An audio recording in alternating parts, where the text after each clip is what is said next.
Well, there's already civil unrest in Hong Kong, as you know. I think that Hong Kong's future is in disarray. It's very, very uncertain. And the uncertainty stems from the fact that when the sovereignty over Hong Kong was transferred from Britain to China, it set out the conditions and terms for 50 years. So we don't know what will happen after 2047. Will Hong Kong be able to enjoy its special status under the principle of one country, two systems or not? Because China is growing militarily and economically, and they are muscling in. So there is an uncertainty, and uncertainty stems from the 1997 Basic Law and from the 1984 treaty between Britain and China. Hong Kong is a specially administered region of China, but you know there's a fundamental discrepancy when it comes to its status, because although this status was established by international treaty, China doesn't see its obligations enforceable under international law, and it doesn't see Hong Kong as an international matter at all. Although Hong Kong does enjoy a high degree of autonomy, it has got its own representations as a dependent territory in different international organizations, but it's not a sovereign state, it's a part of China. And China views Hong Kong-related matters as an internal subject, whereas United States of America and Britain, they see Hong Kong as an international subject in relation to which China has got international obligations. So the fundamental problem stems from there. I think the future of Hong Kong is going to be largely decided by a couple of factors. First of all, we need to see whether Hong Kong is truly democracy. Well, certain international organizations described it as a democracy with certain problems, because the universal suffrage is the ultimate aim of Hong Kong's basic law.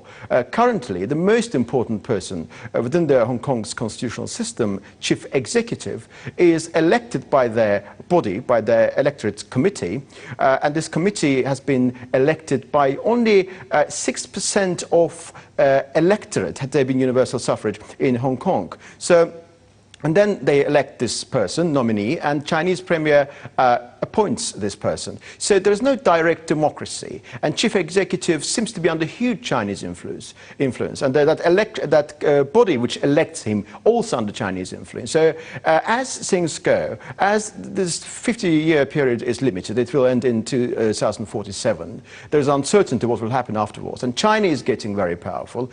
I do not think this internal democratic credentials of China, of Hong Kong, will be powerful enough to make Hong Kong in a position of defending itself against the Chinese encroachment.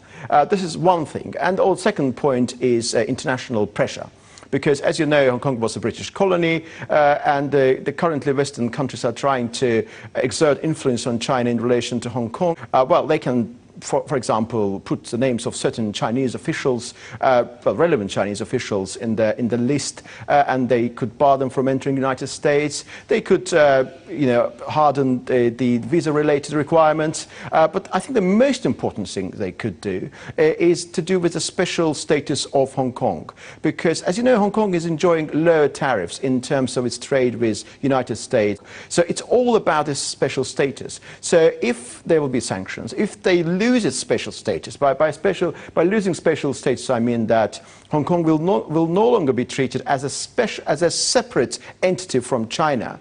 Under those circumstances, probably Chinese government will take certain steps. But as things stand now, given Hong Kong's current situation and Chinese growing economic and military power, I do not think there is much could be done by Western powers.